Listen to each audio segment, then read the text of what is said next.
and welcome to the Social Recruiting Show. Audience today, my usual co-host, Katrina Collier, is actually getting drunk right now, so she can't join us. She's at a holiday party, which I'm sure she's having a great time, and we will miss her.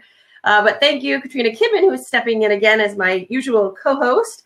And she's from 3 Ears Media, and we should definitely, do you want to talk a little bit about 3 Ears real quick and tell them what you're up to? So 3 Ears Media is a firm. Ultimately, I want to help recruiters and sourcers become better writers. And we do that in 3 ways. Assessment, kind of telling you where you're at. Training, we sell it right off our website for small groups. And then custom content. Open and save the day whenever you need it. And that's kind of 3 Ears in a nutshell. Thank you. Yeah, and I can definitely say you're one of the best writers in the field, if not the best. I'm definitely impressed. Yeah, well, he would say he is, but that's another story. So actually, our guest that was going to make it today couldn't make it at the last minute. And Ronnie Bratcher was very, very kind to step in super last minute. We're talking like last night. I'm texting him, and he was very kind to jump in. And I met Ronnie in New York City at HireConf recently, and we were chatting, and I was super impressed because you're one of the only people that has like as many or more side gigs as I have. You were telling me all these things you were doing, and I just was wondering how you ever find time to sleep. So welcome, Ronnie. And can you give us a little bit of some of the stuff you are doing? There's so many. I don't know where you want to start. Sure. I'll go holistically. So I'm Ronnie Bratcher. I'm based in Atlanta, Georgia, here in the U.S. I am a consultant in the sourcing capacity per se. I also do recruiting, but sourcing is my passion. Been doing this for about 19 years. And I've worked for Fortune 500 companies and most recently just more startup kind of firms and doing strategy work and building out sourcing models and things of that nature. Currently, I'm with an advisor with Paired Sourcing up in Seattle, if you know Paired. So I'm helping them out with they're really busy, so they need a lot of what they call auditing. So I'm kind of auditing all their sourcing work, which is kind of odd to do, but it's kind of neat. I just served 9 years as the chairman of Technology Association of Georgia Recruiting Society here. So I'm stepping down from that. I also co-lead the SourceCon Atlanta meetup. And that's what we're talking about. Yeah, and I also am a member of ATAP, if you know what ATAP is. I just recently worked on the Sourcing Metrics Committee, and we just released our white paper coming out in January. So, and that's basically me. So do you get any sleep or no? Oh, I do. I cut it off around 7 every day. It's good. Awesome. So where should we start? So, Ronnie, are you a big Pearl Jam fan? Slightly, yes. Yeah, I've seen them 27 times. Whoa! Awesome. I do. So when they recently toured the U.S. They did a 5-stadium tour, baseball stadiums. I ended up going to Seattle to see them twice, and ended up in Boston 2 weeks later to see them again. So yes, yes, they will be playing at my funeral. Not them specifically, but lots of music. So. What's your most memorable show you've ever been to? We'll do the personal. Yeah. Charlotte, North Carolina, 1995 was one of my favorite shows. Reason behind is they were anti-Ticketmaster. If you remember Ticketmaster, they boycotted Ticketmaster. Decided to do their own thing. I saw them at a high school stadium. Tickets were $5. Beer was $1, and a T-shirt was $3. And Gloria Steinem was there. And it was raining and muddy, and it was so punk rock. It was so freaking awesome. Yeah. So what's your favorite song? We should all say ours. I want to hear. It's not a favorite song, but I would tell you that my, oh my gosh, probably In My Tree would be one that would put me on the edge emotionally. Yeah. What about you, Katrina? Awesome. What's your favorite one? I love it. It's hard to pick for me too, because I had this like period where all I listened to was Pearl Jam when I was a teenager. I honestly can't say one. Like they're like 2 records that I love. Well, obviously 10. Right around 10 is one of those albums where every single song was a hit, which I think is almost impossible and so rare. Every song is classic. I really like Release Me. That's one of those classic ballads, sort of. Really good one. I went to the Pearl Jam Museum in Seattle, and I don't know if you remember the cover of 10, you know? Yeah. Remember the cover? They had the cover on the wall, and everybody got to take their picture up there. It was really cool. So wow, there's a museum for them? Holy cow. Yeah, they had a Mopop, a temporary museum. I think it's up till March that I have it there, so it's pretty cool. We play with a tribute version that is so good, and they actually look exactly like them. It's hard to say though whether you would love it or hate it because you're such a fan, but I love them. I would go. I would go definitely. Yeah, they're really good. Very cool. I had no idea about that. So, right? I love when we can have like a real life chat before we jump into the work stuff. Ronnie, you mentioned that you were doing auditing for sourcing. I'm curious what that means. So Parrot does pretty much like high volume, right? So they'll create like a huge batch for a client, right? And they don't really want to just they don't have time to review that batch because they're using different tools for scrapers and things of that nature.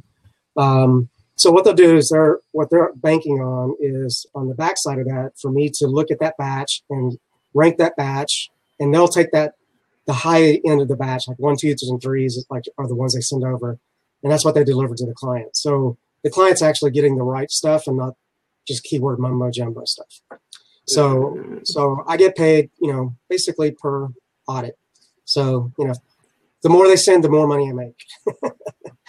So if they send me a batch of 500, they'll probably send over 150 to 160 people that are very well matched to what they're looking at. I like how on the animal show you mentioned how you use natural language more than keywords and Boolean, and that's more because you just don't need those, or you find it works better. How come? Because that's how people talk on the web. So why not simulate that? That's the big thing. So I mean, we can jump right into it, and I give you all these opinionated things that I have, and hopefully nobody that works for Google is on. So,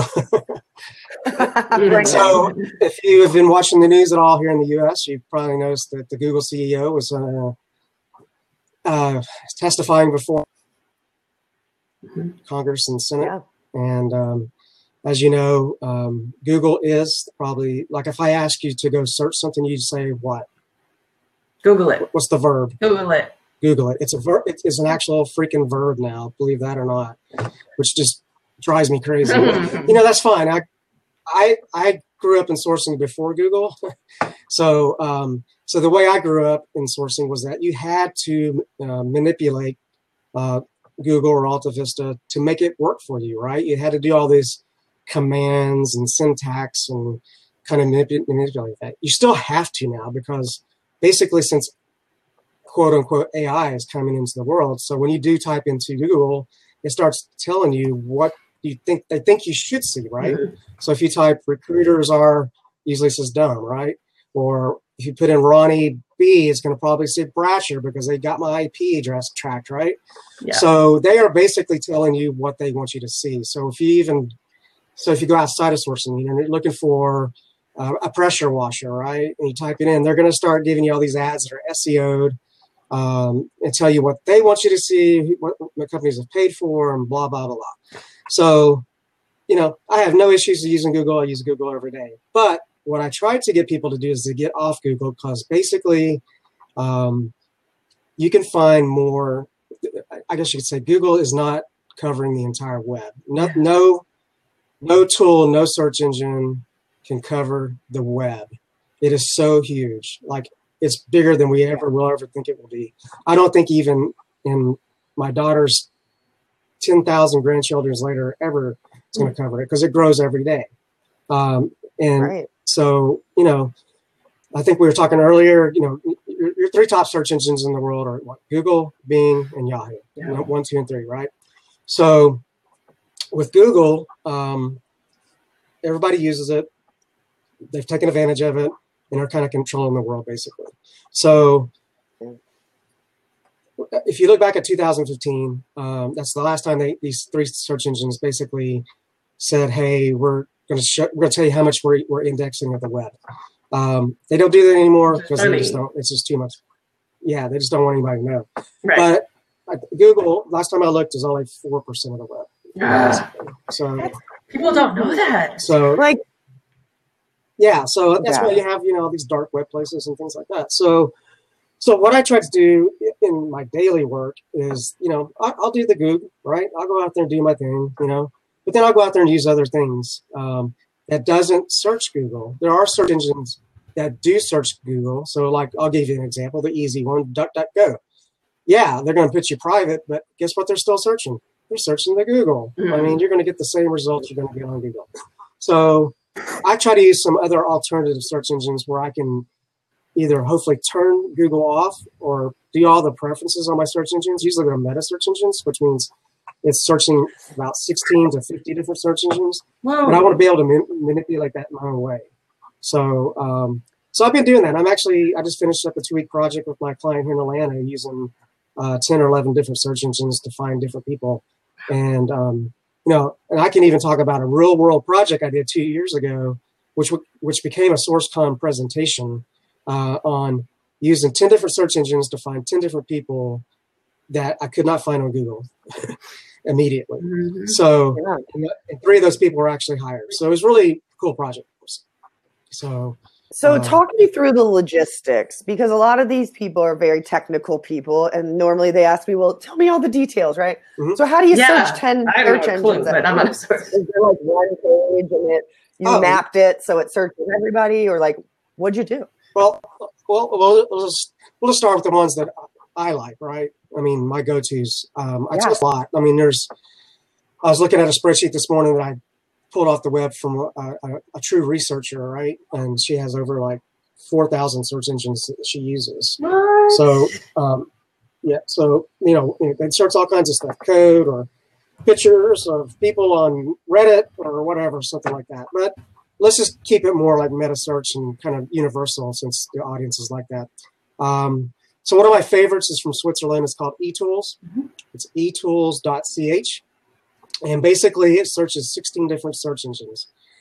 But if you go to the preferences, you can turn it off. It does search Google, so I always turn Google off. Mm.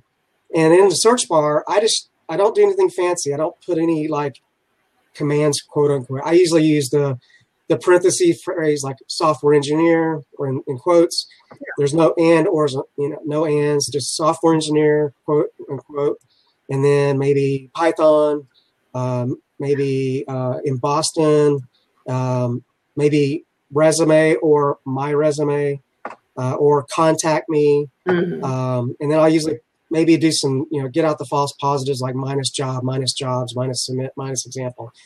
And if you hit that, it comes up with like some data and it highlights all those keywords that you just put in. Yeah. And as a researcher or a sourcer, you can quickly look at those things and determine, hey, I'm going to click on that. And that's just one of my favorite go-tos. And I always find people's blogs or resumes. And it doesn't search LinkedIn, which is great because you turn Google off. If you ever notice on Google, it's always searching LinkedIn. Oh, yeah. It's something about LinkedIn. So it's number one. Even though yeah. So it's, I'm trying to find things other people are not trying to find. So I'm trying to find people's actual resumes. So, right. Or, if it's a blog or if they're talking about Python code and they're in Boston, that's perfect. I'll go find them, their profile somewhere else to see if they're the right kind of person is. So, so that's one of them. Katrina, you're asking about like how I do that. I just keep tabs open up top and just and use it that way. Unfortunately, I keep like 45. I've heard that's the thing. Like you sourcers, I have a lot, but sourcers, I heard it's out of control. Oh, see, I'm a writer. I have like 3 open at once, or else my brain's I'm up to like 8 or 9 at once usually. But sources, I heard, is a whole other thing. Yeah. I'm looking at my browser now. I'm like, oh, I got to clean that up. So that's my go-to. And then my second go-to is a new one that I found like a year and a half ago, and it's starting to get pretty popular in the OSINT world. It's called Searx, SEARX. It's Searx. It's Searx.me is the link, and basically it's a private search engine. It does turn off your IP, no cookies. It's pretty cool. White hackers use it. Full creep and mode. You can do the same thing. And I use the same syntax, and it gets some, and it tells you where it pulls from. And you can turn off your preferences too. I turn off the Google, I turn on Bing, I turn on Yahoo, turn on Ask, turn off Wiki, things of that nature. All the irrelevant stuff. But the cool thing about that is if you're a volume sourcer, I am not. But if you are on the tab on the right in that screen, it does have a download box like a CSV or a JSON, and you can download all your results and then go do your research on an Excel spreadsheet or whatever. I don't do that because I'm a real targeted sourcer. But if you're doing like 300, 400 people at a time, boom, you can do that. And I think that was a cool part of that tool. So that's just one of my favorites. So very cool. Yeah. So one note on the search, though, what I find interesting, and I'd love your input on this. So any new leads that come into my website, right? I search for them. I usually just search their name and then I put the word LinkedIn.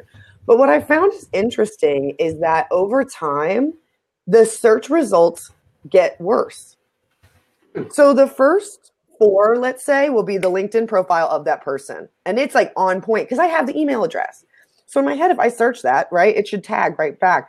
But usually around the 4th or 5th time I search it, I get different results. Have you seen that before? Oh, yeah. Are you searching Google, by the way? Yeah. I'm over here taking notes because I'm like, oh, yeah, I could use that to find people. And one of my favorite things to do is like I've been using Bing lately and I'm getting way better results than I am on Google using natural language search. Bing has come a long way, believe it or not. And most people just forget to go. I mean, the UI on Bing is awesome. I mean, it's way better than Google. I mean, it's pleasant. You get a different picture every day you go on there, right? The other cool thing about Bing as well is that I don't know if a lot of people do face searches, but I do a lot of face searches. Super creepy. Google does the same thing. Yep. And so Bing does the same thing. And also, most people don't know you can build a custom search engine on Bing as well. So, yeah. So it's just as a powerful tool as the Google. But I'm not saying just you can use. I just say you need to use different tools to fix different things. Yeah. So I always bring up Bing in my talks or when I talk to somebody because we forget about the Bing, man. It's still there. Yeah, absolutely. So, especially Microsoft Bing like it is. So Michael brought up a question earlier that I definitely want to get back to. Because you've been working on ATAP, right? You mentioned that you're part of it, and you are part of defining what a sourcer is. And for the people on the call who have not been sourcing for a million years, as I'm going through the list, right? There are definitely people who are new to this.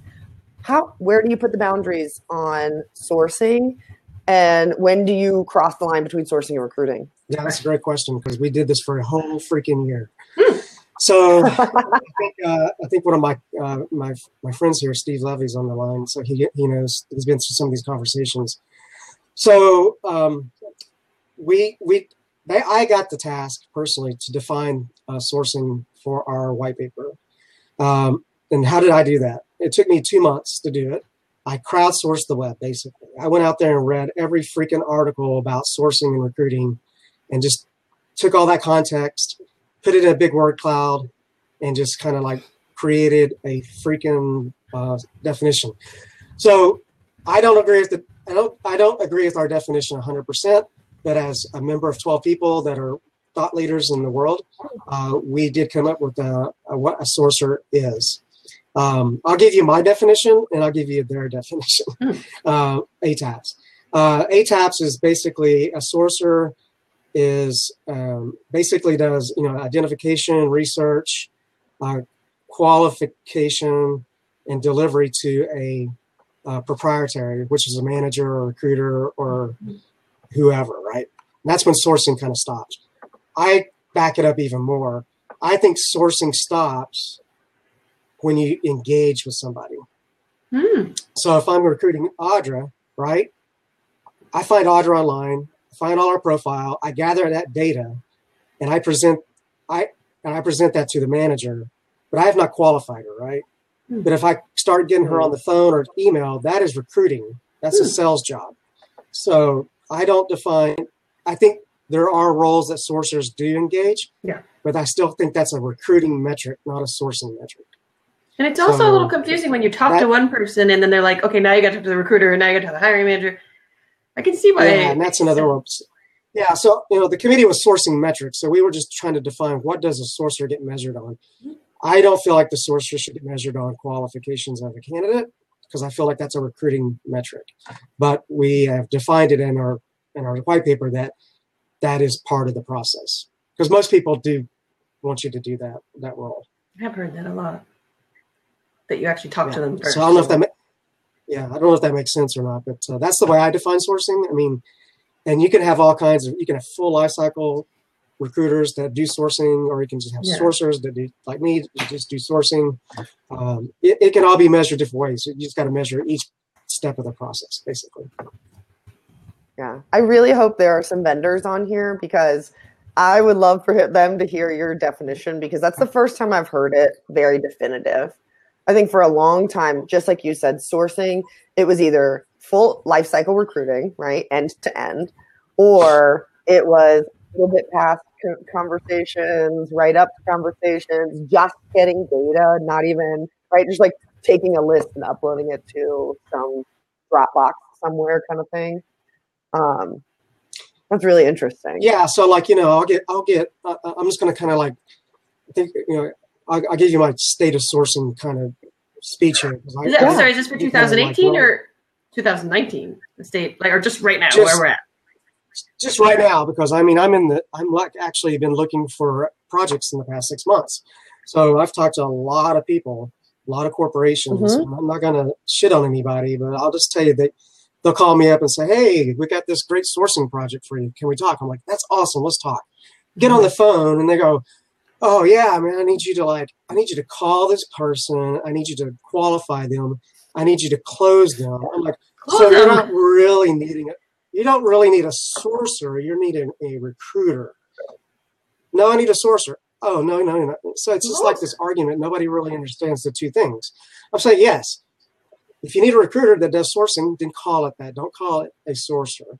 And that's it's a pet peeve of mine. It's just, if you want me to do sourcing work and recruiting, then say I need you to do both. Don't call me up about sourcing and saying you're closing candidates. That's a recruiting job. So I think people are getting the role kind of backwards a little bit and I think that's with the inclusion within so as you know, when I was talking earlier about search engines, that's a lot of manual work.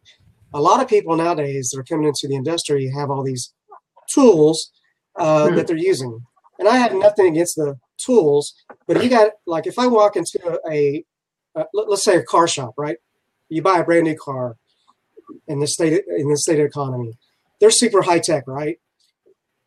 Those mechanics should probably know how to work on a car manually before they stick it on a machine to figure out what the diagnostic is. Oh, I like that. So I'm not trying to say I'm old school, but I pretty much understand the back end of everything from a manual standpoint. So if I wanted to go use a tool, I can understand how that tool works and how to manipulate that as well. So it's good to use both, but you need to understand it. I don't think most people understand how to search on the web. Right. They're so used to having things built for them. Well, there's not much training. Yeah. Well, how did you learn not much that? Training. You just learn. There is training. Teach us your ways. You taught yourself. Young Right? kids learn how to. Yeah. Well, yeah, that's a great question. That's a great storyline, by the way. So, I started out in the staffing world, right? Way back in days. And the way I survived the staffing world is I always wanted to be different than anybody else in my office. Because, you compete against your peers in the office. I wanted to make the most commissions. So I'm like, I don't want, everybody in my office is using Dice or Career Builder or Monster or whatever. I'm like, they're seeing the same people. So that's when I started thinking about these, getting on the web, figuring out there's people out there talking about themselves, right? Or they're doing blogs, especially in the early 2000s. So that's how I just started doing different things like that. And then back in that day, before, all these great tools that we have now, that, you used to have to get out of your office and actually go to a meetup or something like that. So I started doing those different things. And then, I'm so fortunate to live in Atlanta, Georgia. So we have a really good market here of amazing recruiters and sourcers. But I started following, I don't know if you know these people, but Eric Jakewith, we met, and then Shally, my friend, we met. And we all had the same mindset. And obviously some people are better at marketing themselves, and they've done a great job. And I'm just a guy that just does the work.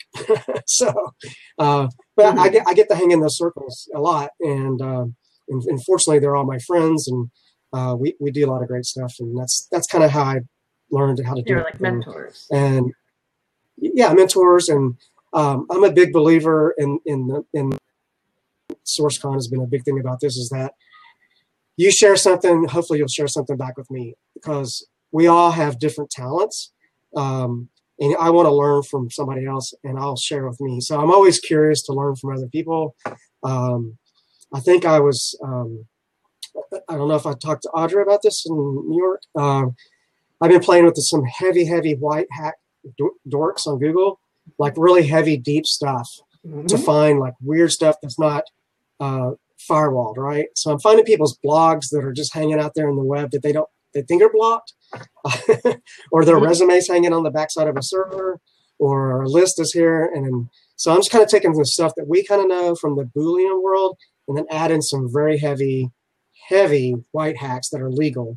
There's like 7,000 of them. So have not mastered it yet, but I did show it at SourceCon in the fall recently here in Atlanta at my workshop, and I think it just kind of went over people's heads. That's okay. So Ben asked a question. It's exactly where my brain was going. So ESP, Ben, you mentioned this white hat kind of hacks, and he's talking about when does sourcing become hacking, right? When are we like crossing the line between creative and creepy? So here's my motto. Here's my motto.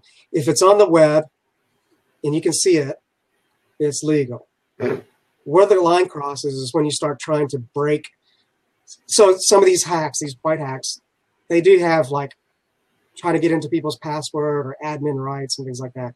I don't use those things. If I did use those, that means I'm illegally trying to break on somebody's website. If they don't want me in, then firewall it, things like that. But if they don't firewall it, like our government here in the U.S., you can break into government stuff. If they don't fix it, then it's legally deceived. For example, I just did a huge project for an insurance company up in Pennsylvania. So we were trying to find a list of insurance agents that went to conferences, right? And I found one. I found one in Florida. I found a list of 6,000 people with their email address, home address, phone numbers, names, titles, everything. I was like, gold mine, right? And I was like, oh my God, this is so cool. So I learned a lesson with my team there, is to save that data, right? I didn't save it. It's like, we'll come back to this tomorrow. Well, obviously their admin guy found that I was pinging their server, and he turned it off on me, man. So that's the point. So obviously their company made a mistake, or their conference made a mistake, and didn't block the addresses, and they fixed it. So yeah, ethical is meaning that you're trying to find the password. No. If you can manipulate an API and they don't block it, it's legal as far as I'm concerned. Sounds like that company needs our products. Right? Yeah, that's right. You work for a security company, exactly. Yep. So you probably know what I'm talking about. The white hacks. It's a legal list. I mean, you're just doing penetration testing. Yeah, just doing penetration testing basically. So you're just trying to say, hey, your shit's broke. Let me, but I like it when the shit's broke, because I can find stuff I want. So. Right. But what about, so say you spend days and you find this person that was so hard to find and nobody else can find them. Isn't that because maybe they don't want to be found, and you're going to call them up and they're like, piss off. Why are you bothering me? I'm trying not to be found.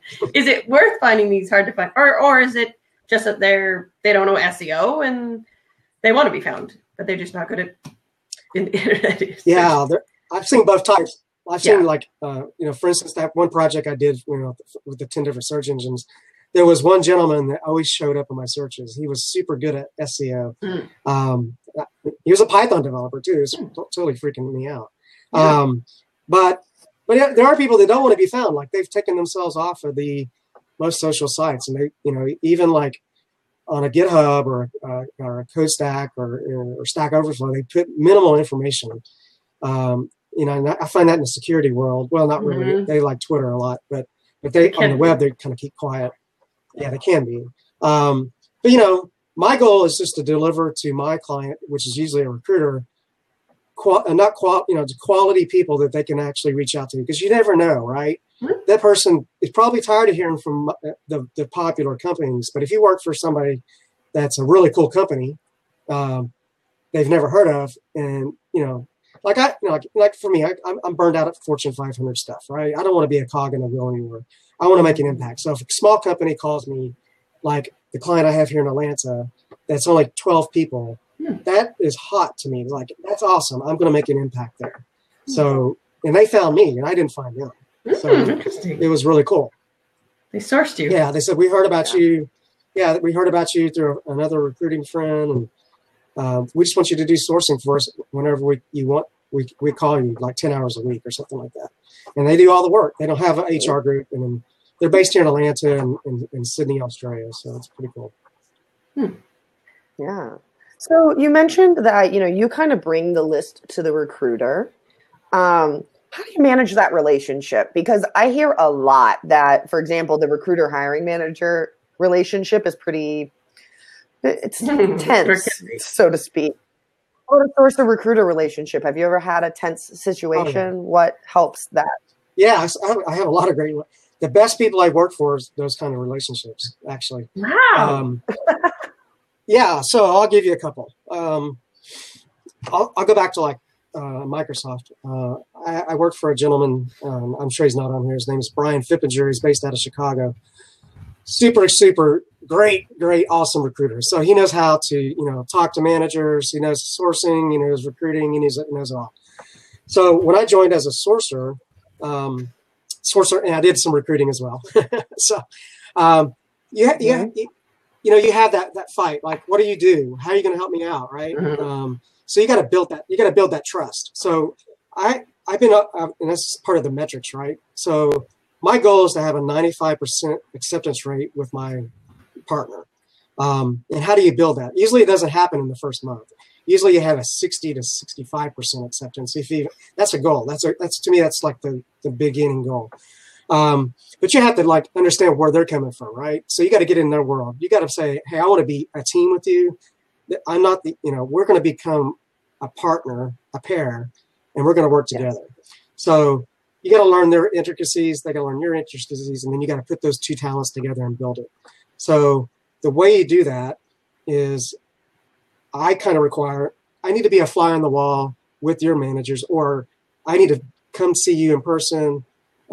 Since I work remote a lot, I don't work with any companies here in Atlanta. I always work outside of here in the U.S., so I always travel. So basically, I want to build that relationship, and I want them to know that their managers know who's working on the stuff and have that open dialogue. And I know that's hard to do, but you got to build that. And that's kind of a super, super big part of mine. But most recruiters I deal with they're not used to having that support system. They're used to doing their own thing. And then when you have somebody like a sourcer come in that is going to do these other 15% of things that they're not doing, they get kind of like, oh. And it's not about an ego thing. It's about, hey, I got time to do this. You don't. And that's why I'm here. And I'm going to help you succeed because we're going to get hopefully some data that we're not finding. You're on LinkedIn all day, you're going to get the same result. Let's go do something else differently. Absolutely. Let's go hand donuts out in front of Google, things like that. Which make it a win-win. Let's do something. Yeah, and that's sourcing, right? Go get some donuts and coffee and sit in front of Google and give it out and say, hey, one of the last companies I worked at, that's what they did in San Francisco. So it worked out really well. Yeah, I tell people all the time, you don't have to be on anyone's mind all the time. You just have to be on their mind when they're ready to change. The right time, the right place. Yep. Exactly. They just have to think of you when the moment crosses their mind when they're willing to change. So exactly. Glenn asked a great question that kind of latches on to that last one. Do you ever give recruiters advice about maybe taking a more personalized approach to reaching out to certain people, or you're doing a little bit bigger, right? So you're not going into like on line 8, there's a John that you should really reach out to this way. Yeah, it depends. So Audra, I work for a company up in your area, most recently a security company. And, Carbon Black, right? Oh, I shouldn't say. Yes. I saw that. I stopped you a little before the show. Yeah, so I was Allison Cruz, right, on her persona world, right? When she first did that presentation, I took that back to the recruiter I was working with, and I said, "Hey, look at this," and he goes, "Oh wow, we should try that out." So we took it to the recruiting director at Boston, and she goes, "Yeah, let's do this. Let's recruit persona wise." I'm like, "Holy shit, what did I get myself into?" Right? So I had to like totally break HR rules, and basically, obviously I couldn't go interview people at Carbon Black. I could not pull resumes out of the HR file. So basically I took 10 engineers and found them online. I did my own sourcing, right? And tried to find out common themes about the team I was working with. And what was what the most common theme was that group was? They love comic books. It was totally freaky. So I took that back and I built this persona, and it had to include like finding engineers that like comic books, and that's kind of what I did. So to answer your question, is basically when I go back to present the profiles to the recruiter, I'm like, hey, all these people like comic books, so you might want to put that in some kind of messaging, hey, I found this guy likes yoga. He does like hot yoga, so you might want to put something in there about yoga because you might like yoga. It's your messaging has to be differently on it nowadays because the way the world works, we're mass emailing or mass calling everybody. We have to get different messages. You just can't do it anymore like you used to. Hey, I got this great job. It's about them, not about the job. It's about having some kind of common interest, things like that. So I, as a sourcer, besides finding the profile, maybe I can find some other cute data, if you want to call it that I can give to the recruiter as ammunition. Hey, you might want to say something about cycling or Pearl Jam or whatever. And that's going to like get them to give you a call.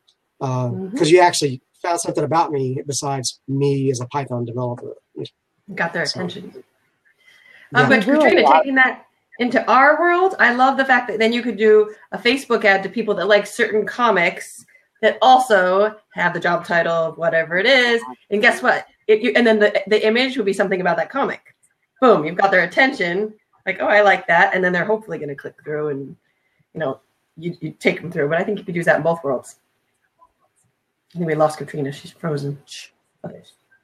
We do a lot of persona research. And what always surprises me, and Ronnie, I'm sure you find this too, there's always a trend. Once you get above maybe 5, 10 people, something that links them all together that you can flip into a strategy, whether it's something as specific as an email or remarketing like Audra. Exactly. Yeah. And I don't know if there's any tool that can do that. That's doing this automation stuff of personas. I think there's, I just still think I'm still like, I don't want to be a volume sourcer. I want to be a targeted sourcer. That's probably why I don't want to work for the big guys. I want to work for the smaller organizations and really be targeted to get them the right people. That's just the way that's just a personal opinion. Everybody can do it however they want. So. Oh, we lost her. Going back to like Shally and some of these people have big brand names and really good online presence. How important is that for a sourcer, or is it not important at all if you're not actually reaching out? Maybe it doesn't matter if you don't have a big online presence. It's just more of a personal thing. Like I know for recruiters, I do say that they need to have a great online presence. So when you reach out, they Google you or they search for you on LinkedIn and it matters. But for sourcers, does it matter as much? I don't know. I would think that's more of a personal brand. So I'm probably the worst at it in life because I'm very shy. I feel like I don't do well, even though I get asked to speak at conferences. I'm still kind of nervous up there. I mean, I'm not no expert. I'm a true doer, not a I practice what I preach. Does that make sense?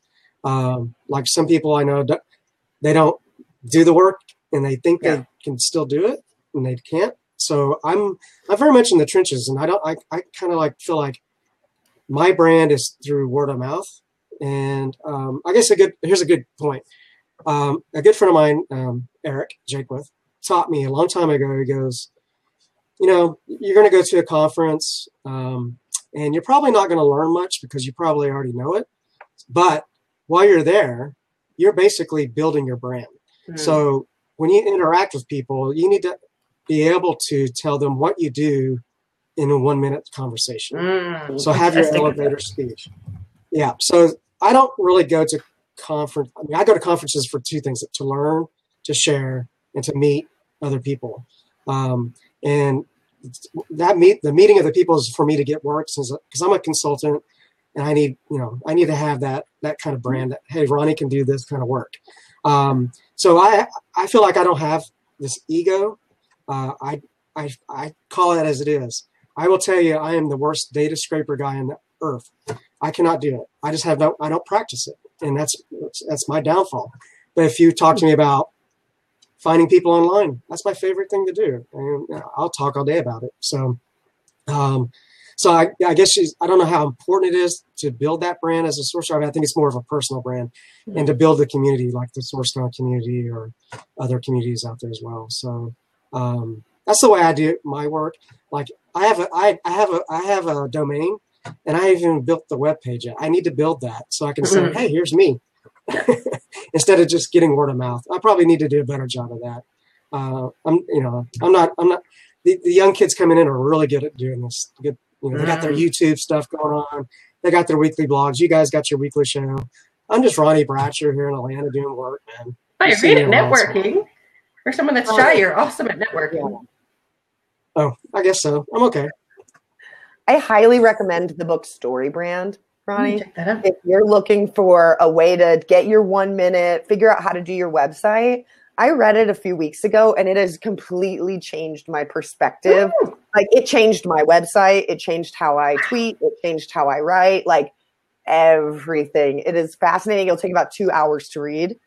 And basically what they do is they walk you through this model. And you mentioned this earlier, where you learn about your hero. Your customer is your hero. And you write everything you do is about making them the hero. So, for example, all those brands who are like, recruiters suck, that's a big no-no. That is a huge no-no, because you should be making them the hero, and you are the guide that helps them be better. Right? But highly recommend that book if anyone's looking for it. And we're getting closer to the end. And Ronnie, I want to ask you, what did you learn this year about sourcing? You've been doing this a long time.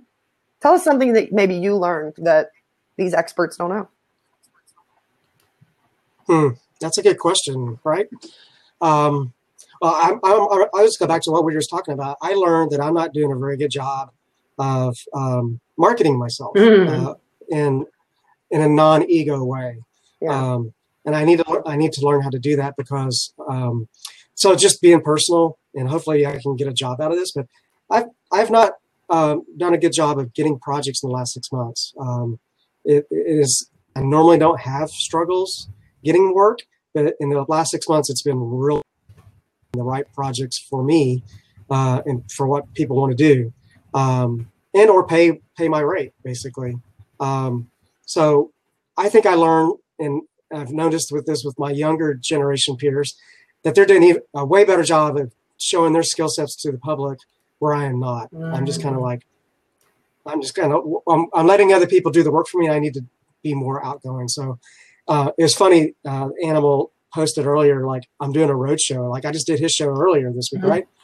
It's like, oh my God, I'm on 2 shows a week. That's pretty cool. When's the last time I've been on a show? Totally. And I think I did the 12 days of sourcing too. So I posted an article there as well. So I guess I'm doing a little bit better at that. I just probably need to do more and share more stuff and things like that. I think it's just a different personality.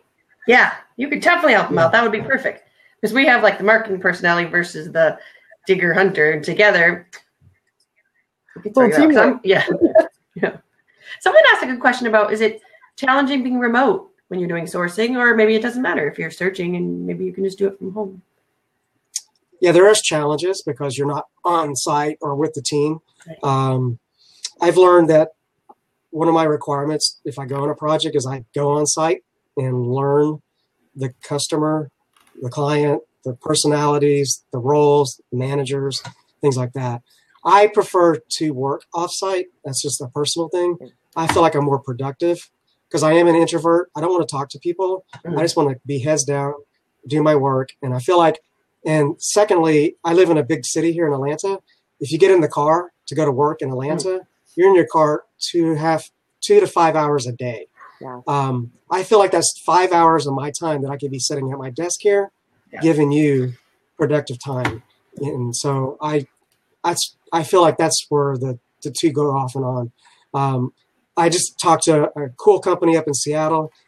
I thought I could do their work remotely. He didn't want people remote. He wants somebody on site that can shake people's hands every day when they come in the office. I'm like, I can come up every 2 weeks, but I can't be up there for 6 months. I'm sorry, Did that with Amazon. So So I think there are most people cannot do remote work. I totally am opposite. I feel like I can be flexible with my time. If I need to work in Australia on their time zone, I can work in the middle of the night, things like that. And it's just a lot better. I have no distractions here besides myself. I'm my own distraction. Yeah. So. But we all kind of get that. Yep. But I do get lonely. This is the most I've talked in 2 weeks, basically. That's why I have my kitty. I love the camera, like. And social media helps, I find. Yeah. I'll chat to Katrina. My cat won't come up here. Oh, really? Yeah, my cat. Yeah, she stays downstairs. She won't come up here. Cats are a bit weird. They are. So I think when I first started being remote, it was really hard. And I felt like when I went to conferences, I would do these like 48-hour extrovert moments, and then I would need to go back into my shell. Okay, back at my home. What are your favorite conferences? Yeah, if you ever. Oh, cool. Well, obviously, SourceCon is my favorite. I've been to every SourceCon except for 3. And there's a great story behind that as well. So every SourceCon except for 3. Oh my Lord. Yeah, I went to Budapest. So like one of my goals for SourceCon was to go to an international conference, and I went to Budapest over the summer, and I thought that was so awesome. It was one of the best SourceCons I've ever been to. It was so awesome. It's just like the old ones. My secondary conference that I like, and I haven't been in a long time, is Talent 42. Oh yeah, up in Seattle. Yeah, so I haven't been in a long time. I like their conference because it's limited to 200 people, so you're able to like be targeted and go in, and it's all about information technology, which is my space. And then thirdly, I've been like digging HireConf. I just went in New York. I went to the first one last year in New York, and I was like, okay, that's pretty cool. And then I went this year. I'm like, oh, they got their shit together. This is really cool. And then the other one I liked, I just went to, was in Toronto. I went to SOSU, and so they're the ones that invited me to Estonia. So I went there in Toronto. I was totally impressed with the quality of the speakers, and it's all about sourcing, of course. I thought that was a pretty cool conference as well. And I would love to go see the ones in Europe, even though now I'm going to Europe to speak at one. I'm pretty excited about that. So Europe are awesome. Very cool. Katrina, you're going to be at a few conferences next year. Which ones you're going to be at? Yeah. So I am going to SourceCon in Seattle.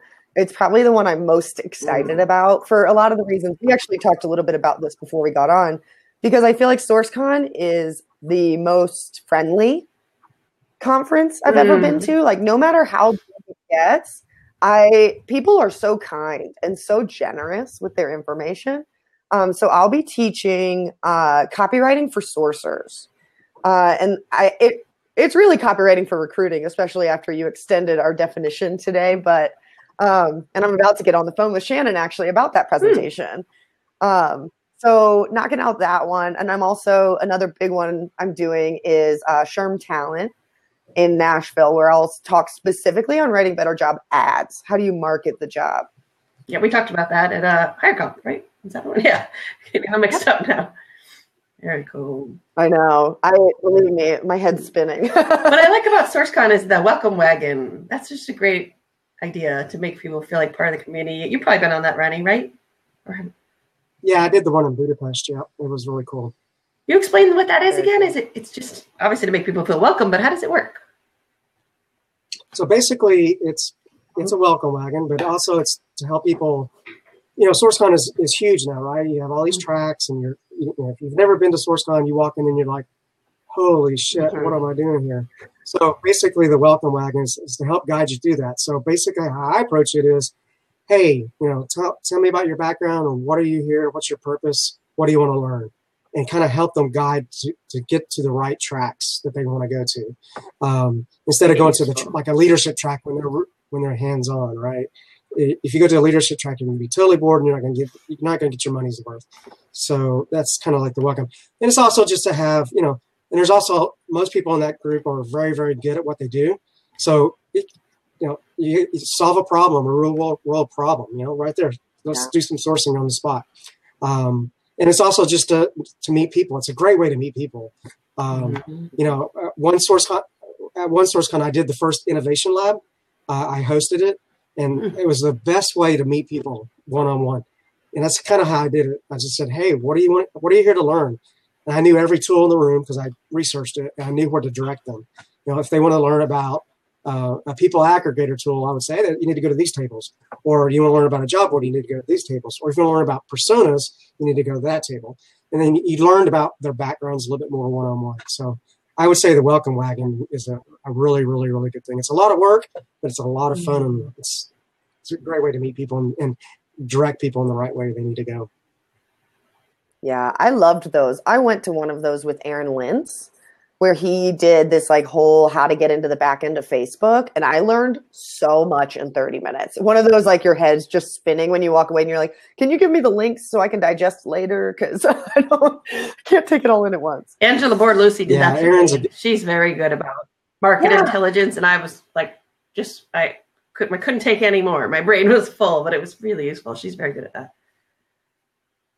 Yeah, Aaron's a great friend. He actually helped me a few years ago in the world's greatest sourcing contest. What's that? He was one of my judges. So yeah, me and Shelly did this for 2 years. We had the world's greatest sourcing contest. Yeah, we did it for 2 years when Intello used to sponsor it. A lot of great people come out of that program. Maisha Cannon, some others as well. But yeah, Aaron's one of those people that I admire really highly. I sit down with him and I'm just like, I don't get it. You got to can you just plug your brain into mine because it's not syncing very well. Exactly. He's super talented. He's a super talented young man. And I would love to work with him someday. He's pretty awesome. So. I think that about James Ellis. The things he says, I'm like, why could I would have never, ever in a million years thought of that. Like, he says them all the time. Like, everything he says is, like, out of the box and interesting, and I wish I had his brain. So what's next in 2019 for sourcing? Or is it, just going to continue where we're at? Or is there going to be something crazy happen with all this big data, or I don't know, all these keywords I keep hearing? Yeah, I think we're going to have a theme that's going to continue, right? We're going to still be talking about this AI stuff, right? There's still going to be that debate online, as you can tell. There's all these products out there going on. I feel, well, we'll talk U.S. economy because I know there's some global people here as well. It probably could be global as well. I think we're going to see a shift in the market just due to all the different political things that are going on. I'm sorry to bring all this kind of up, but I think we're going to see a shift. And we're going to, as sources and recruiters, we're going to have to stay stable and hold our ground, basically. I think we're going to see, it's not going to be like a 2009 effect. If you guys were back then, it's not going to be that bad. But I'm predicting there's going to be a shift, and we're still going to need to do well, but we're still going to have to still be talking about the future as well. Nothing's going to take us as human beings. We always need us to do what we need to do. Like I actually experienced an online chatbot recently. And my experience was 50-50. I'm like, no, that's not what I really said, so it's not there quite yet. Yeah. So I still think as humans, we still need to have that interaction one-on-one in the recruiting space. So I don't think any tool's ever going to take our jobs fully. That's just a personal opinion. So I think that's what we're going to be still talking about in 2019. And we're going to see some new players, and we're going to see some old players, and then we're going to see some of these go away really, really fast. I also think we're going to see a shift with like Microsoft buying GitHub and interchanging that with LinkedIn. And that whole social thing is going to be totally wild. So just hold on, see what happens there. So don't be getting. Yeah, I think that's just my personal predictions. But I'm no expert. But that's just what I can see. We'll check in next year, have the show again, and call you out. Yeah. Hopefully, we'll all have jobs. Good point. Exactly. Well, we've come to the end already. That was really, really an awesome show. Thank you so much, Ronnie. And Katrina, this was one of my favorite shows. I have to watch it again myself. Thank you. If anyone wants to Ronnie, check out 3 Ears Media, of course, for any kind of writing, personas, recruitment marketing. And Ronnie, what's the best place for people to find you? Twitter, somewhere, not Google, but maybe. Yeah. LinkedIn. You can find me on Twitter at my name, at Ronnie Bratcher, or you can look me up on LinkedIn. Those are the 2 easiest ways to find me. And I'm a very open networker. So if you had questions about search engines or anything like that, feel free to, and I'll gladly share with you and things like that. And or come to a conference, I'll probably be talking about it offline and things like that. I had no idea there was more than like 5 search engines. I'm so out of it. Right? Really? Oh, there's a lot. There's 16 now. Thank you, Ronnie. There's more than that. There's like 5 million. Good Lord. Yeah, let's find good word out sourcers. Oh, I have no idea. Let me look. Actually, no, it's over here. I have no idea, but it's going to be an awesome, awesome show. I don't look it up. But yeah, we'll be definitely going to be here next week. Katrina Collier will be back at the same time, 10 a.m. And thank you guys. Everyone have a great, fantastic weekend. And thanks everyone for the awesome conversation on the side. Take care. Thank you again, Ronnie. Thank you. Thanks. Bye.